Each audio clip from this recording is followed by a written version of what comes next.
среди представителей нашей этнической группы, среди активной части молодежи, возник вопрос, а кто мы вообще? Дело в том, что в 1926 году, во время первой всесоюзной переписи, наиболее большая группа юртовских нуваев была записана татарами. Это были реалии советской национальной политики. Создавались новые социалистические нации. И за счет малых родственных, так скажем, этнических групп укрупнялись более крупные такие родственные. Да? Но Советский Союз уже 30 лет как не существует. Та атмосфера интернационализма и прочего уже, как говорится, улетучилась. Сейчас малые и крупные народы обращаются к своим национальным корням. И такой же, так скажем,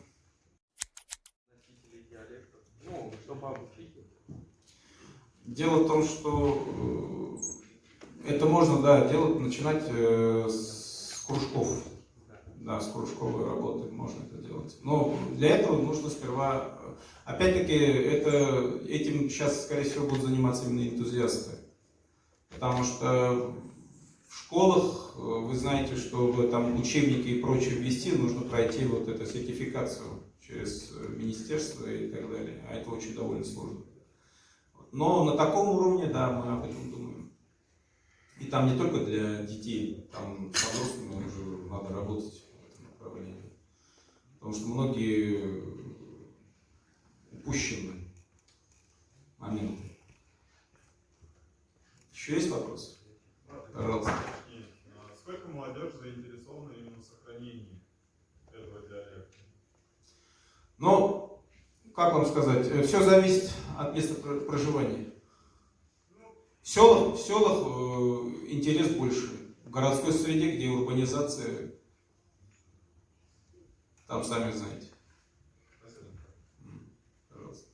Вы говорили, что есть 4 основных диалекта.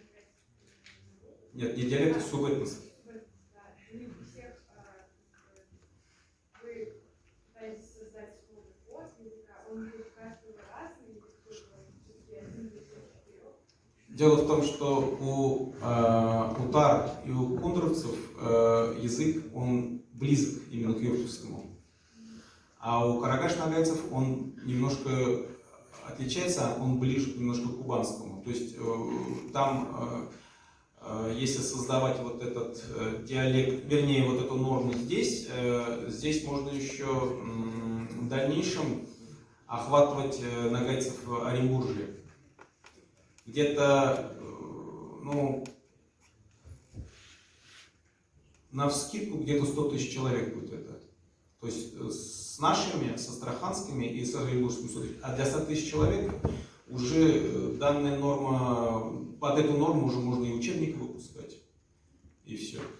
То есть сейчас сам вообще этот нагайский вопрос, он до конца не оценен ни региональными властями, ни федеральными. Понимаете?